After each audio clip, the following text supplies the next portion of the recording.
Улаанбаатар 21 цаг болсон байна. Яг одоо Цэнгэр дэлгэцийнхээ өмнө тогсон суугаа үзэгч та бүхэн юу хүлээж байгааг мөөгийн бит хоёр мэдж байгаа. Энэ бол залуу зохион бүтээгч 2013 олон улсын уралдаан юм.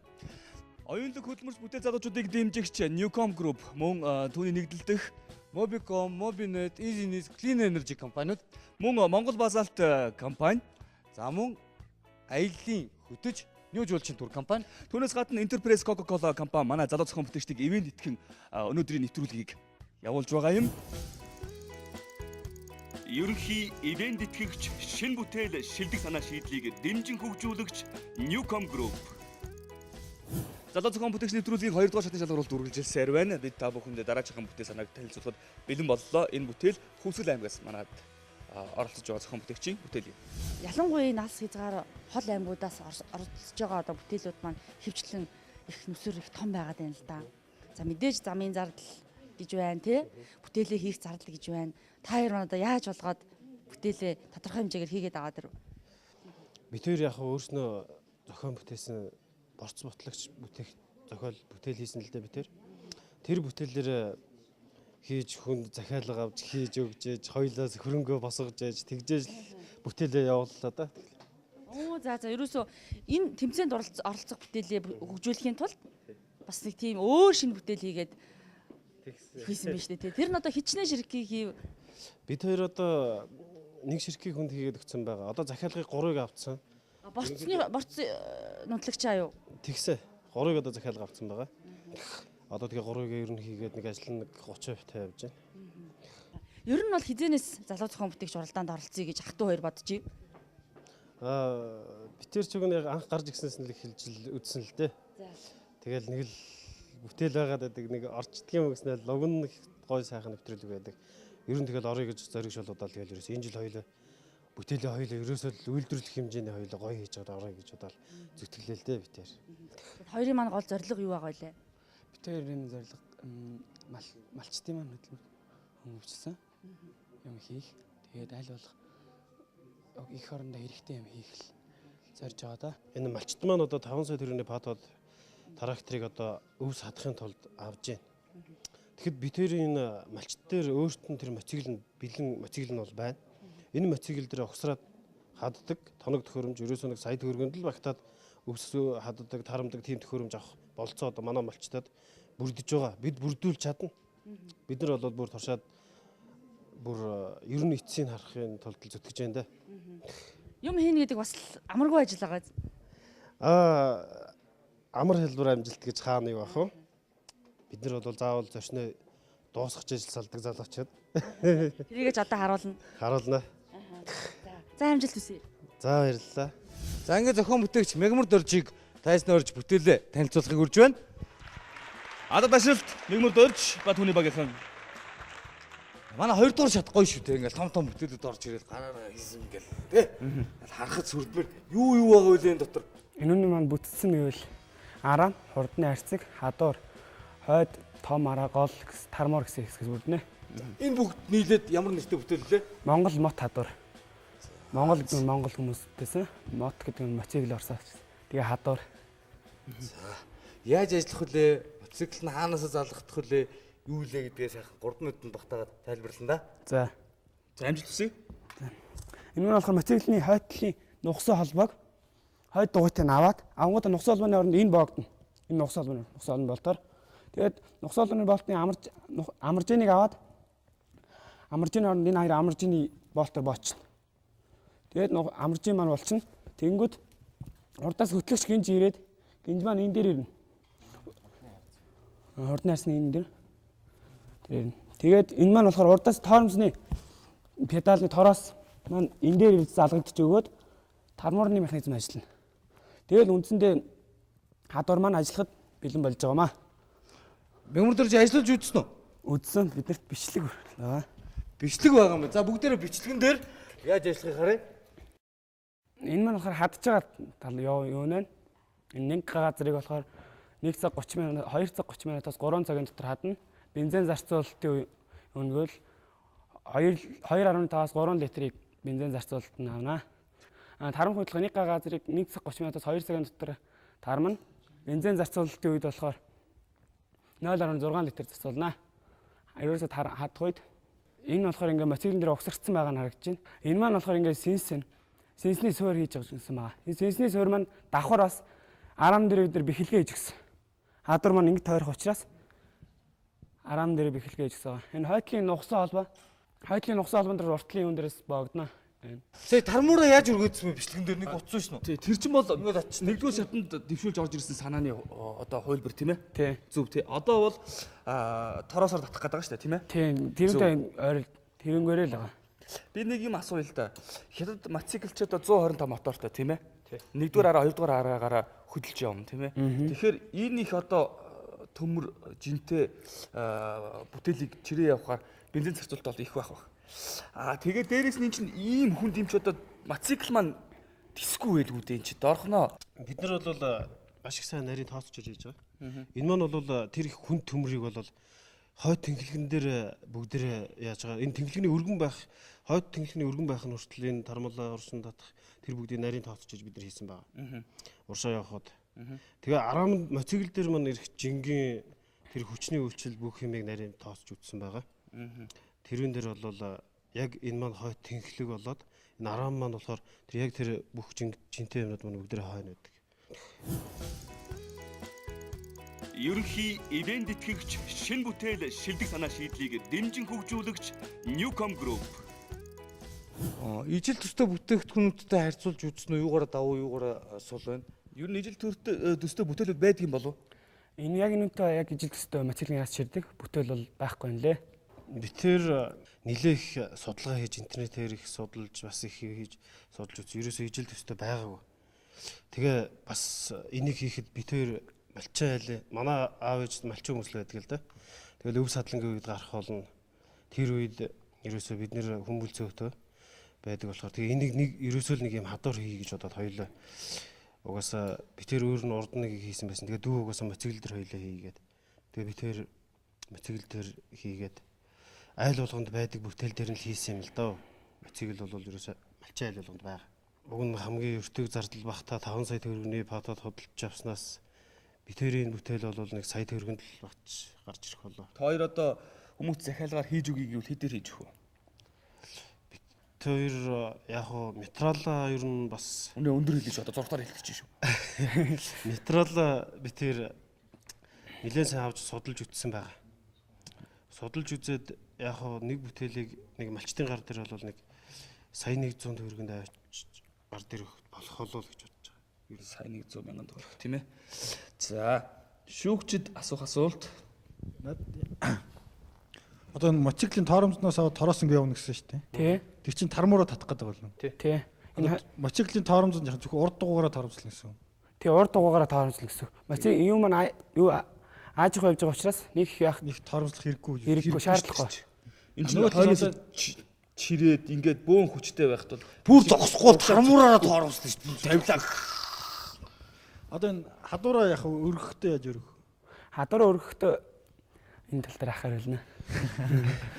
Би тэр өргөгч яг бартаасаа таарах үед өргөгч гидр бас машины гидрийн ноцоос тэгээд ер нь нэлээд сайн судалж үзсэн. Одоо уг нэг гидр би тэр сойрлуулах. Бартаасаад гарч ирэхэд хадвар өргөөд буцаад болгодог. Тийм гидрийн нэг ноцоос тавих гэж байгаа. Энэ бүтээл их таалагдчихна. Морин хадуур гэж яддаг шүү дээ. Тэвдээ адилхан мотоцикл хадуур тийм. Хөдөө яваад үзэхлээр угаасаа морин ундагч хөнгө болсон л тийм. Бүгд мотоцикл ундаг болц тийм. Хүн болгонд байдаг мотоцикл дээр ийм хадуур хийн гэдэг таалагд. Морин хадуур дээр энэ хадуур өргөхдөө тэрийг сонирхож үзсэн. Морин хадуурн дээр хөшүүргээр өргөдөг. Гидр гэж тэр морин хадууртаа төстэй болгочвол зүгээр санагч л. Морь чадаад байгаа юм чинь мотоцикл чадлаг байдаг тийм. Уг нь яг тэр тал дээр яг гидрэл болох чийл гэж би тэр яг зориод л байгаа юм. Одоохондоо морин хадуурн дээр морин хадуурны тиймэрхүү шийдлийг би тэр айхч тооцож үзег баг. Сая тэр зурган дээр болохоор жоохон хөрөөний чинь одоо хэрч хурд нь багдаад ч юм уу 100-сан тал руугаа ханарч эргээд байгаа харагдаад ийлээ шүү дээ. Тэр хурд нь жоохон дутаад байгаа юм л гэж харсан зурган дээр. 100-тай яваад ийлээ шүү дээ. Энүүн дээр бол хурдны харцгаараа бид нар хурдаа тохируулна. Өтгөн өвсөн дээр, шингэн өвсөн дээр Тарамх үед гэсэн. тарамх үед гэсэн энэ хорофон дээр 3 сонголт гаргаж байгаа. Бид нар тэгж айх тэр шидэхгүй.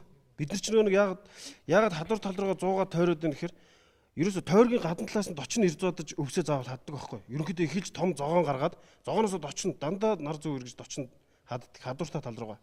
Тэгжээж нөө үлдэгдэлгүй хаддаг байхгүй. Тарихын зууралтыг ашиглаж тэгж тааруулж эхэлж байгаа юм уу? Зууралт тийм байхгүй шүү дээ. Нөгөө тал руу бүр эсрэг тал руугаа тойрооч хадж болно. Бартаа саад ямар нэгэн модны ёроол энэ төр хадах тохиолдолд тэр талаараа бүр тийм модны ёроол энэ төрийг бүр ингээд дагууд нь ингээд нөгөө тишээ тойроод бас хадчих болж байгаа.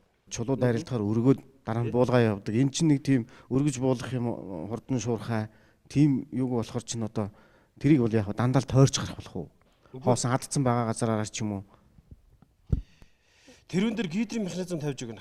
Хажууд нь жижиг педал хийж өгнө. Педалн дээр лав гიშгүүл өндөр өргөнө. Мөчтгөн гიშгүүл мөчтгөн бага өргөдөг тийм гидрийн механизм тавьж өгч байгаа шүү дээ. Сая бид нэр ярьсан. За хөдөөж хөх сургуулийн багш Эрдэнэ сайхан.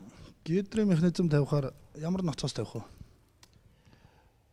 Бид нэр одоохондоо гидрийн ноцоосыг яг бас яг туршиж эхлэегүй байна л да. Гидрийн шахах хүчний цилиндр. Тэр хэсгийн трийг ерөөсө бид нэр яг энэ өндөр одоохондоо бол нэг хугацаа багтаагүй шахаад бид нэр хийж туршиж үзээгүй байгаа. Гэтэл бол гидр болгоо. Тэгэхээр энэний маань хийц бүр ийшээ болох болно. Одоо хадуур маань. Наадлын хадуур ийшээ болохгүй. Тэгэхгүй л яаж өргөхгүй. Ноцоос тавиад дээр нь чиний мотоциклнаас гарч байгаа хүч дахиад алдагдана. Тухайн ноцоосыг эргүүлээд хүчний цилиндр ажиллуулахад. Тэгээд энэний шахаг солих уу? Зориултын өөрийнх нь шахаг хийх үү? Наадах чинь бид нар өөрсдөө тааруулж хийсэн шахаг да. За тэгэхээр хүчний цилиндр хийхээр энэ шахын дээр дахиад нэг синж гагнаад заавал ийш нь гаргаж иж өргөх шаардлагатай байна. Тэрийг болохоор тэр уул төмөрн дээр үндсэн суур төмөрнөөс хийж байгаа. Урдных дээр бид нар бас хийх гэж бас хийж исэн юм. Тэрийг одоохондоо хийхгүй орхичсан бусдын өнөдөр бид нар янзлах гад одоо бол ерөөсө тэр яг тэр үндсэн тэр шугам төмөрн дээрээс өөрөө хөшүүрг аав. Шаханд бол ерөөсөө хамаагүй. Нуруунд дээрээс өргөнө гэсэн үг юм. Одоо тэр шаха уул төмөр тэр шугам төмөр хоёрыг боосон 3 болтоо шүү дээ. Тэр 3 болтон дээрээс ч бас авч болно. Энэ маань наашаа гарч ирэх хэрэгтэй. Манай арам дээрээ суурлуулах хэрэгтэй шүү дээ. Хүчний цилиндрч. Гэхдээ тэрийг болохоор ерөөсөө яг шахагч ноцоос нь болохоор тэр дээд том ишгивнээ тэр арталд суурлуулж өгнө. Тэр маань шаланкаар дамжаад наа энэ хоёр гуй шүү дээ. Энэ хоёр гуйн дээрээс л тэр яг данхрагдагч тэр нөө цилиндр байгаа шүү дээ. Өргөгч. Тэр цилиндр яг тэр хоёр гуйн дээр л байрлуулахар би тэр яг одоохондоо тооцож байгаа. За яг одоогор бол хийж үзээгүй. Бусад тракторынхыг бол харсан баг тийм ээ. Харсан. Тэр бол ерөнхийдөө шаахан дээрээс өргөж явах ёстой. Тий шаахан дээр тийм. Тэндээс өргөдөг хүчний цилиндр хэрэг хийчвэл энийг сойгоод явахад яах вэ? Заавал хүчний цилиндрээ салгаж байж сойх хэрэгтэй болно. Үгүй л заавал тэрнгээрээ салгаж авч ачиж явах юм уу? Хөрөөгөө ойрхон газар ч гэсэн. Үгүй л өвсөн дондор чирээд явах уу гэдэг асуудал. Хөрөөгөө зүгээр аяны үед бол тэрийг өргөө тэр дэгэн дээр бид нар хийж дөгээчл явчихдаг байсан. Байсан гэж одоо цилиндр байхгүй үед ч тийм. Үгүй цилиндргүй үед ч гэсэн тэр цилиндрийг заавал ажиллуулахгүй шүү дээ. Өргөгдсөн сойгдсон байна. Дэгэн дээр тэр аяны үед тэр зоодог дээр л тэрнгүү дээр дэгээчл явж шүү дээ. Тэр цилиндр өргөх үед ямар ч гай болохгүй шүү дээ. Хамаагүй шүү дээ. Цилиндрийг зөвхөн бэхлэхгүй зүгээр л дэгээч чинь гэсэн үг.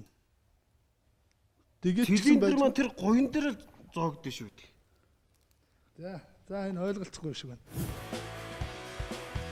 Бүтээгч залуусыг дэмжигч, үндэсний шилдэг үйлдвэрлэгч Монгол Базальт компани. Цилиндр хийчлээ. Эргэлтээс ч хэдэн хувийг авах вэ? Хөдөлгүүрийн чинь. Тэгээд мотоцикл ч өөрөө хүчний машин биш тийм ээ. Бас хөдөлгүүр сөрөг нөлөө байх уу, элэгдэл хоригдол, хүч алдагдал байх уу? Одоо өвс садж захт бол ерөөс 3 дахь гаргаад явж байгаа. За. 3 дахь өв, суурай өвс, ямар өвс нь? Ер нь яг шингэн өвсөнд бол 3 дахь гаргаад явж байгаа. Хамгийн их өтгөн өвсөнд бол 2 дахь гаргаад явж байгаа. 25 морины хүчтэй хадуур 2.1 м авцсан өргөнтэй. Тийм ээ одоо 25 трактор гэсэн үг. Тэр бол өвс зуухад хийр гэдэг өөрөө мотор нь. Тэгэхээр мотоцикл тийм асуудал гарахгүй гэсэн үг. Бид нэр энэ шатуун бол шал өөр шатуун л да. Шатуун дээр бол ерөөсөө тэр трактор дээр байдаг тийм шатуур биш. Тийм шатуун биш л дээ энэ. Шал өөр. Одоо энэ дэр за трактороор хаддаг хадуур 0 өвсөн дээр зуудаг тийм ээ. Чигт өвсөн дээр зуугаад явдаг. За бид нар дээр одоо яг энд бороо орж байхад бороо орсны дараа 0 өвсөн дээр явсан хадуур имшлэг байна. Тэр шатуунаараа тэр асуудлыг хүчийг шийдэж өгсөн гэсэн үг үү? Тэр хадах тэр сегмент тэрийг хөдөх хүч бол хангалттай бага. Хангалттай хэмжээгээр. Тийм хангалттай хэмжээгээр бага. Тийм тооцоо байна уу? Бага. Бид хоёр бол ерөөсөө эдэлтээс нь эсвэл их л тооцоо хийсэн л дээ. Одоо бол нойтын өвсөн дээр ямар ч асуудал явж байгаа бичлэгийг би танд Тэгээд үйлдвэрлэлд нэвтрэхээр нь харъя. за Одоо тэгээд хүчний цилиндрээ бас хийчих хэрэгтэй байна. Хаана яаж суйрлуулах вэ? Аль араам дээр хийх вэ гэдгээс ахвалаад асуудал байна наач. За. Хөдөө аж ахуйн их сургуулийн инженерийн сургуулийн багш. Тэгэхээр бас та хэдийн бүтээл амьдралд дуршигдахад алдаа юу байна? Эргээд бас цаг хугацаа авах зүйлүүд байж магадгүй гэсэн үүднээс энэ зүйлүүдийг лавуулж асууж байгаа юм. Яг тэгэхээр яг энэ мэрэгчлэр одоо багшилдаг энэ салбарын хүн учраас. За ингээд яриагаа шүүгчд рүү шилжүүлье. Ерөнхий шүүгчд рүү. За миний хувьд гэсэн энэ бүтээлийг нэлээд сонирхож бас хараад байгаа л да. Гэхдээ энэ дээр бас яг саний ярианы хөндлөнгийн шүүгч болоод оролцогчийн яриаг харж байхад оролцогч ерөөсөө зүгээр тооцоо хийж байгаа гэдгээр ер нь бол тайлбарлаад ах шүү байна. Гэхдээ энэ галаа өгш болоод энэ хоёрын хоёулангийн яриан дээр ер нь аль алин дээр бас энэ дээр ер нь эсрэг үүсэл ирнэ. Тэрийг давж байгаа хүчийг яг одоохондоо яг хүчлээ дээр нь гарч байгаа л да. Аль болохоор энэ бүтээлд энийг цааш нь ер нь шингээж явах шаардлагатай шүү. Одоо аль болохоор засаж залруулах явах шаардлагатай гэж бодож байна. Тэгээ миний хувьд болохоор энийг бол ер нь бол дэмжиж байгаа бүтээл цааш нь оруулах сонирхолтой байгаа. Энэ дээр зүгээр зөвлөгөө өгөх талаасаа хэлэхэд одоо угаас яг ачаал оогроод тэгэхээр чинь моцикл урагшаа явж байгаа моциклын ер нь хөндлөн ачаал орж ирээд байна. Дандаа ийш байгаа одоо гуйцсан тал руугаа тийм ээ. Тэгээд ирэхээр явах хэсгүүд дээр ерөнхийдөө дандаа хөндлөн ачааллууд ороод ирнэ гэсэн үг байхгүй.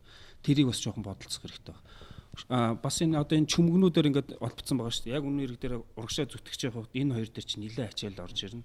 Тэдний энэ тэр холбооснуудаар ерөнхийдөө бас жоохон анхаараарай. Ер нь бол мөвтөр хийцэн байгаа тийм ээ. Энэ болгоныг ер нь бас бодох хэрэгтэй юм шүү гэж хэлхийг хүсэж байна. Би бол нэг гидрийг бол дэмжихгүй байна. Тэр татлах сойлтыг бол ерөнхийдөө механикаар хийвэл их зүгээр баг. Яагаад гэвэл моцикл угаасаа сая энэ хөндлөнгийн шүүгч бас хэлдэ штэ. Одоо моциклийн мотор бол чадлах биш ээ. Дарыг хийж тэр чадлыг нэ бүрэн ашиглах гад механизм чи аль болох одоо яагаад хүчийг нь бүрэн ашиглах га яваад байдаг. Дээр нь тэрийг нэмсэн юм хийж яхаар механик юм сойлтууд байж болно штэ. Одоо нэгдүгээр хамгийн анхны юм дээр болсон тэр механик сойлтоор орж ижсэн өв садагч байж байгаа. Тэрний механизм зэрэг сонирхох юм бол чи ерөнхийдөө зүгээр нэг таталтаар айсвал нэг педал гიშгэлтээр энийг сойгоо татчих тийм механизмын боломжууд бол байгаа. Тэдрийг бас сонирхороо. Тэгхгүйгээр зөвхөн энэ одоо мотоциклийнхаа мотор дээр бүх юмыг ингээд ачаалаад хүний механик хүчийг ашиглахгүй гэж бодоод бол бас жоохон хүндрэл гарна шүү гэдгийг одоо хэлхийг хүсэж байна. Тэгээд амжилт хүсье хичээгээрэй гэж хүсье. Тог жахна шүүгч. За би сая хийсэн бичлэгэн дээр сарцсан яг зүгээр их зурдаас нь авсан бичлэг алга байна. Ардаас нь гарч хахад мотоциклийн өрөөл бол яг их явж байгаа. Дандаа ингэж явж шүү дээ. Яг ингэж явж байна. Бүр ингэ тагшаад. Ягаад гэвэл ихэнх ачаал нийшээ байгаа юм чи ихцгий явахын тулд ингэж ачиж юм ачаал гарч байна. Тэгээд ч угаасаа одоо энэ уршаа зүтгэж байгаа дугуй чирээд явж байгаа мотоцикл юм болохоор яг энэ хоёр наад хоёр чи ардаа ямар нэгэн дифференциалаар авахгүй шууд нэг гол дээр шууд явж байгаа учраас бас их төвөгтэй байх шиг байна. Яг зүгээр авчиргүй маневрлах нь юу юм гэхээс за тэр нэг тиймэрхүү харагдаж байна. Баруун гарны болч амар хөгжим гэсэн үгтэй байн хөндлөн гэж тасараад явна гэсэн үг шүү дээ. За заатах хэрэгтэй тий. Ингээд тэгээд одоо энийгээ зүгээр явж байхдаа яаж сойж дээшээ татдгийг. Өргөөл дээр тэгээд яаж тий. Шууд дээшээ тэгэнд нэ. Тий. Айны үед. Ингээд дээшээ. Ааха. Ингээд дээшээ арчдаг юм тий. Тий ингээд дээшээ. За тэрийг л харж азарахгүй бол тэн дээр бол ингээд тасцал яваалаа гэдэг юм л да. За тэгвэл одоо бүгдээр үнэлт дүгнэлт гаргая. Бас нэг зүйлийг асуух хэрэгтэй байна л да. Та хоёр бол одоо маш олон хүндрэл бэрхшээлүүдийг туулж иж энэ бүтээлээ хийсэн. За хүндрэл бэрхшээлүүд гэдэг нь болохоор миний ойлгож байгаагаар бол одоо энэ бүтээлийг хийх зардлыг хаанаас гаргасан бэ? За тэгээд дээрэс нь бас наашаа ирэх зардлыг хэрхэн яаж болсон бэ? Бид нэр өөрсдөө зардал мөнгө гаргаж борцны машин хийж хүнд тэгжиж мөнгө авч зардлынхаа мөнгө хийж ирсэн. Битэрт нөө битэрийг бас янз бүрийн нэлээ хийгээд ингээд хахаар нутгийн хүмүүс бас нэг борц ботлоход их хүндрэлтэй байна. Борц ботлогч тийм төхөөрөмж хийгээд өгчих боломж байна уу гэд. Тэгээ санал тавьсан. Битэр тэгээд тэрийг хийгээд тэрнгээрэл зардал хийж явж ин дээ. Одоо бас захиалга авцсан байгаа. Одоо горыг хийн бид нар. Гайхамшигтай нутгийн маш их баярлаа харилцангаа бие биендээ ашигтай нэг нэндээ тусалж ш тийм ээ. За ингээд бүтээл санаатын цөг уу юу гэдэг гэрлэр шийдэгдэнэ. Энэ мотор чинь ер нь хэр зэрэг алж байна. Зүгээр салхин өргөлтөө мотор яг зүгээр та нар гурваараа гэхэд би бол нэг итгэх гэдэг хэцүү. Замбрааг бол хална да. 2 юм уу 3. Их л хааландаа гэж агаараа өргөлтөө. Энэ мотоциклийн хорд яг хөнгөндөө бол 10 дахин багасж байгаа. 10 хорд бол 10 дахин багасж байгаа. Тэгэхээр хүч 10 дахин гэсэн. Үгүй яах вэ? Үгүй тэр хамаахгүй. Хөргөлтөө нийт зүтгэж байгаа хөргөлтийн сэнсийг энэ бичлэгэн дээр байна. Чи зүгээр энэ үзүүлэхөө. За харъя да. Зүгээр нэмэлт сэнс юм уу? Тийм нэмэлт сэнс гэдэг бүр. За албатай юм биш тийм. Албатай хүчээр. Албатай хүчээр. Хажуу талаас нь хэлсэн. Одоо энэ сэнс цахилгаан уу зүгээр юу юу? Цахилгаан сэнс биш тийм. 12. За тэгээд чадал нь ямар хөө тэрний сэнсний чи? Чадлын битээр тэр яг хэрглэж байгаа мотор маань болохоор яг чадлын бол бичгэн байхгүй лээ. Тэгээд юу яасан юм?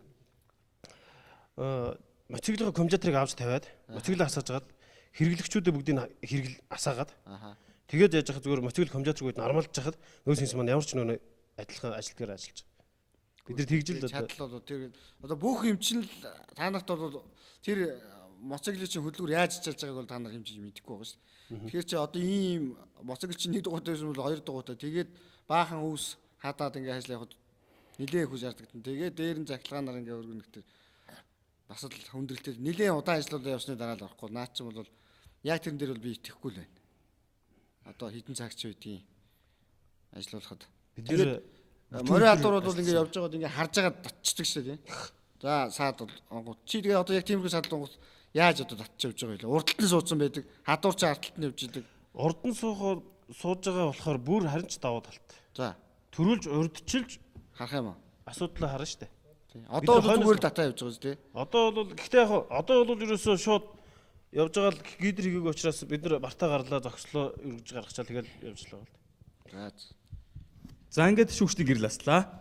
Үнгээ гарлаа. Нэг ногоон 2 ногоон, 3 ногоон. Уул гэдэг сандарсан уу? За энэ бүтээл маань 2 дугаар шатандаа тэмцэлчлээ. 3 дугаар шатандаа өрсөлдөнө гэсэн үг. За өнөөдөр бол туршиж үзэхтэй байсан те бид нар яг бичлэгээр аргалцлаа л та. 3 дугаар шатанд хэрэглэгч энийг яаж турших вэ? Оо гайхамшигтай. Энэ асуултанд хариулж өгөөч. Бид нар одоо нутагтаа хийж байгаа тэр захиалгаар хийж байгаа юмнуудаа хийж байгаад бидний чээс мотоцикл авч байгаад орно. Тэр мотоциклтай иж хүрээ. Борцныгоо машиныг бас тавьчихгүй үзэсгэлэн дээр бас. Олон. Болж игэл ер нь бол арай том мотортой мотоциклууд байгаа шүү дээ. Миний асуулт юм байсан бохоо. Яаж турших вэ гэдэг. Энийг яаж турших вэ? 3 дугаар шатны шалгуур нь хэрэглэгч энийг хэрэглэх гэж байгаа үнэ туршиж үзэх хэрэгтэй байхгүй. Тэгэхэд энэ бүрэн гүйцэд ажиллахгүй. 2 дуурт одоо үйл цаадаг гүйц гэж анах тий. Яаж бид нар хавар хадлаа. Яаж турших вэ? Шүүгчтэй та нар энэ дээр хамт зөвлөж. Энэ бүтээлч цаашаа явж штэ тий. Тэгэхээр Эрдэнэ яаж давах юм бэ? Эрдэнэ сайхан багш хөдөө аж ахуйн сургууль дээр авч туршин да. Очоод ажиллуулж үзэж болно. Зүгээр ажиллуулад бүр нарийн мэрэгжлийн хүмүүс хүртэл байж л байна тийм ээ. Туршаад яг үйл ажиллагаа нэг хийм бэ нү, гүйцэд ажиллаж гин үү, дутуу нь юу вэ гэдгийг туршиж гаргаж ирж болох уу? За тэр яг ажиллах зарчмыг нь үзүүлээд тиймэрхүү мэрэгжлийн хүмүүсээс зөвлөгөө ийм яриа энтер авч болох баха. Дүгнэлт энтер гаргуулж болох. Дүгнэлт гаргуулж болно.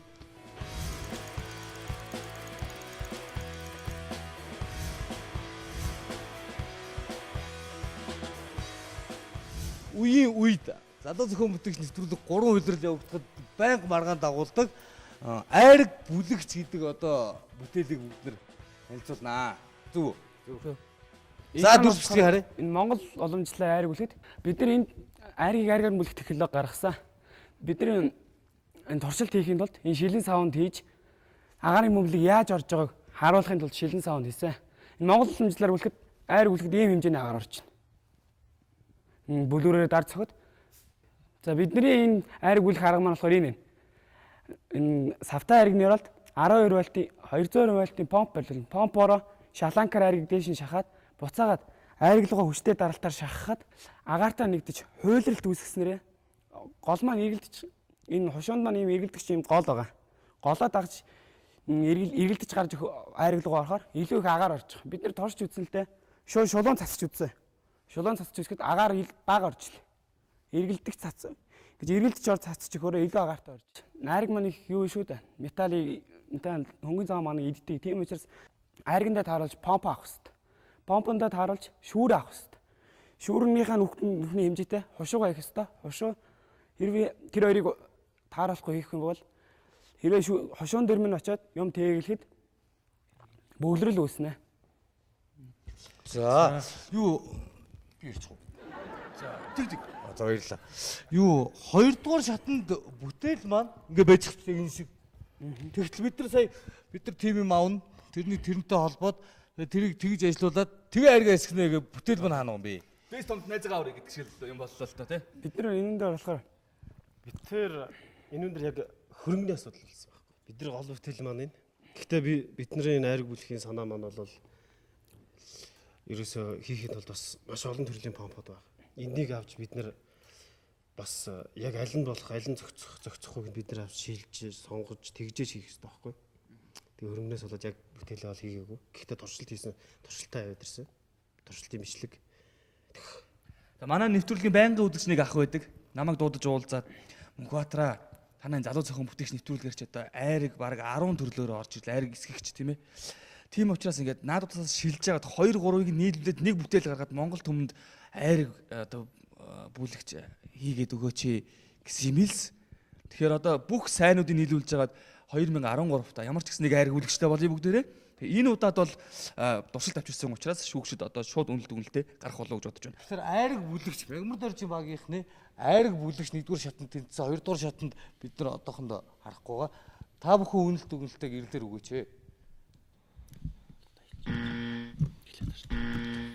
За тэгээд угаасаа айрагч хамгийн хэцүү юм туршихад хэцүү байдаг. Тийм учраас энийг дуусгаад зундаа туршаад дараа жилийн тэмцээнд яг бэлэн туршилттай орж ирэх хэрэгтэй. Тэгэхгүй бол дараа жилийн тэмцээн эхэлдэг.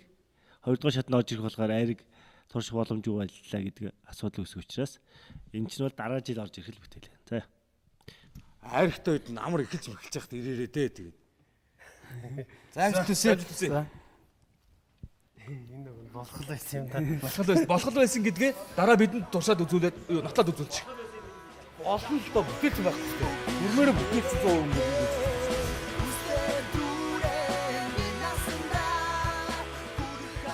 Хөвсгөлийн залуус маань 20 дугаар шатанда тэнцээд гаад иржээ. Баяр хүргэе. Баярлалаа. За 20 дугаар шатанда тэнцэх ямар вэ? Сэтгэл өндөр байна. Баяртай. Хамгийн их хүч хөдөлмөр зарсан бүтээл нь ер нь тэнцсэн болов уу гэж би хараад ах юм. Тийм ээ, хамгийн их хүч хөдөлмөр зарж орохоо хагасна. Бүтээл маань тэнцлээ. Манай багийн ахлагч нэг юм дуу муутай тэгээд их албан ёсны яриатай шүү дээ. Ороод гайгүй байсан уу? Манай дүү бол хийж чаддаг. Ярьж нэг таарах. Тийм л зал бол доо. Ажлыг бол сайн. Бид нар бол техникийг бол бид тэр бол сайхан ярьж байгаад хоёлоо бол сайхан ярьж юмаа хийж чадна л да. Бид тэр үйлдвэрлэх гэж зорин да. За тэгэхээр залуу зохион бүтээгч уралдаанд оролцож байгаа залуучууд маань өөрийнхөө бүтээлийг зүгээр нэг хийгээд өнгөрөхийг хизээж хүсдэггүй. Олон хүний хэрэглээ олгохыг, маш олноор нь үйлдвэрлэхийг, за цаашлаад Монгол улсынхаа хөгжил тойрны оруулахыг ингэ зорж байдаг нь сайхан санагддаг. Тэгэхээр та хэдийн бүтээлүүдийг илүү олон болгож одоо хийхэд чинь үйлдвэрлэл болгоход тань олон хүмүүс дэмжлэг үзүүлэх байх гэж би найдаж байна. Одоо үзэгчид маань бас та хэдийг хараа зогсож байгаа. Тэгэхээр одоо би нэгэн бэлгийг та хоёртаа гардуулах гэж байна. Энэ бол хил шинжлэлийн ухааны доктор Соёл Сүрэнгийн орчуулсан Азийн өндөр хөгжилтэй улс орнууд яаж хөгжсөн юм бэ гэдэг түүхийг өгүүлдэг гайхамшиг хэмээх юм ном байгаа. За энэ номд тэгэхээр ер нь улс орон хөгжихийн тулд улс төрийн ямар нэгэн том бодлого эдийн засгийн одоо өсөлт гэхээсээ илүү ер нь бол ерөөсөө л хувь хүний хөгжил чухал юм аа. Хувь хүн та улс орныхоо хөгжилд ямар том хувь нэмрийг оруулагч байж чаддгийм бэ гэдэг тухай өгүүлдэг. Тэгээд энэ номыг уншаарай. Тэгээд илүү их хийж бүтээгээр амжилт хүсье. За баярлалаа. Тэр сая энэ бүтээлээ хийхэд уршаа хил давааж явж байхад зөвхөн нэг өглөөний богоноос ихэд нийтдээ яг ингээд тооцоог нь ихэд нэг 2000 хүн уршаа хил рүү гарч ийн. Тэр хил гарч байгаа хүн мэдээж карманда мөнгөгүй биш. Мөнгөтэй яваа. 2000 хүн гарахтаа хэдэн төгрөг Монголын мөнгө гадшаа орсож байна. Одоо хятад хүн нэг ширхэг шүдний чигчлэрээ хайрцагхий гэж хүртэл зарж байгаа. Тэгэхэд манай монголчууд өөрснийхөө хийсэн юмыг зарах тийм л тэгжээж л бид нар хөгжиж шүү дээ. Гадшаа орж байгаа мөнгийг бид нар зогсоох шүү дээ. Бид нар тэгжээж бид нар хийжээж биднийг төр засаг дэмжижээж бид нар энийг хийж цаашд нь үйлдвэрлэжээж Монголын мөнгийг Монголдо тогтоох зорилготой шүү дээ бид нар чинь бас. За монголчуудаа өөрсдөө хийж бүтээе тийм үү? Тий. Бид нар өөрсдөө үйлдвэрлэж явах хэрэгтэй. Бид нар чадна. Бүгд нэр хийн. Ерөнхий ивент тэтгэгч шинэ бүтээл шилдэг санаа шийдлийг дэмжин хөгжүүлэгч Newcom Group.